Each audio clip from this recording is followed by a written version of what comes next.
دوستی تاسو ته پته ده دوستۍ د جنت د تلو سبب ګرځي. ښه تاسو دا سپینی کنه ګور دا یو سپیو سره منډه تړله وای. نن زه د یاران دوستانو دپاره ویډیو کوم. ښه دا ویډیو به هر یار دوست ته لیږئ.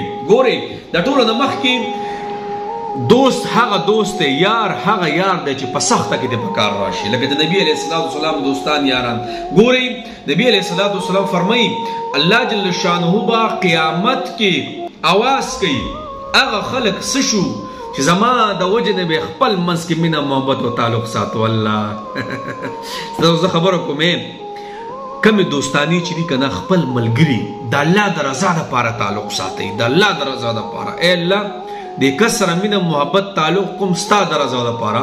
دا کس ایمانداره دی، دا کس دینداره دی. چونکې تاسو د سپي ته وګورئ که نه بعضې دوستان یاران نه دي، هغه منافقان دي. منافقان په سخته کې دي پرېږدي او ستا په مال بیا د بېنظري، ستا په عزت باندې بېنظري. دغه یاران ګورئ ماران دي ماران. او تاسو ته پته ده په دې معاشره کې مونږ ولیدل چې ډېر یاران د خپلو دوستانو د وجې د تورو خاورو لاړه. خو دا خبره زما غلطي په کمنټس کې تاسو ولیکئ جناب. نو الله جل شانه په قیامت کې فرمایي کم دي هغه خلک چې زما د محبت د وجې نه به د یو بل سره مینه محبت ساتو، زما د وجې نه د یو بل سره تعلق ساتو. نن به ولزه د عرش د سوري لاندې ځای ورکوم. الله اکبر کبیره. نو جنابو یاري دوستي دا د الله د رضا دپاره کوئ.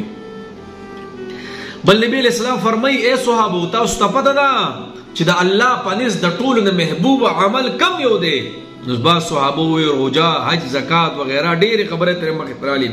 نبی اسلام فرمایل بهترین عمل د الله په نزد هغه دی چې یو کس د الله د رضا دپاره مینه محبت او تعلق هم ساتي د یو کس سره او د الله د رضا دپاره کینه او بغض هم ساتي. الله د دې دپاره نه چې ما له پیسې رانه کړي، د دې دپاره نه چې ما ته یک د کټ بره سر پرې نه ښودو او دغه خو دومره حیثیت نه دی جناب. څومره چې دوستانه د یو بل سره دوستان د دنیا دوستانې دوست نه بغیر خو مړه زندګي نشته قسم دی جناب. دغه دوستانه خالص مخلص د الله دپاره کوي، یو بل سره منډه ترړه وښیي. قسم په الله دا تعلق جنت ته هم د تلو سبب ګرځي. ښه په دې تعلق باندې الله بخشش کوي او د الله رضا پکې مخې ته راولي.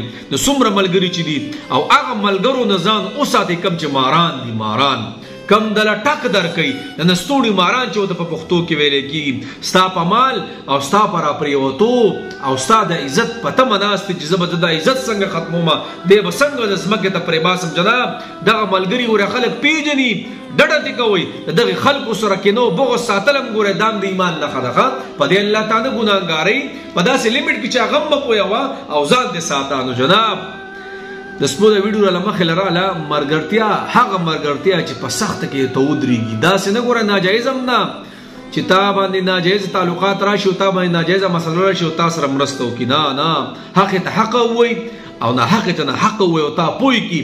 دا بهترین دوست دی چې تا په خپلو غلطو باندې پوه کړي.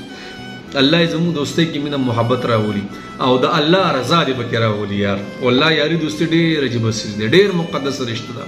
خو کاش چې نن په ختمېدو ده. ګورئ نن یاران دوستان د ماران سا شي ماران ډېر کم به پکې پاتې ګینې والله برداشت نشته یو بل کې. الله دې موږ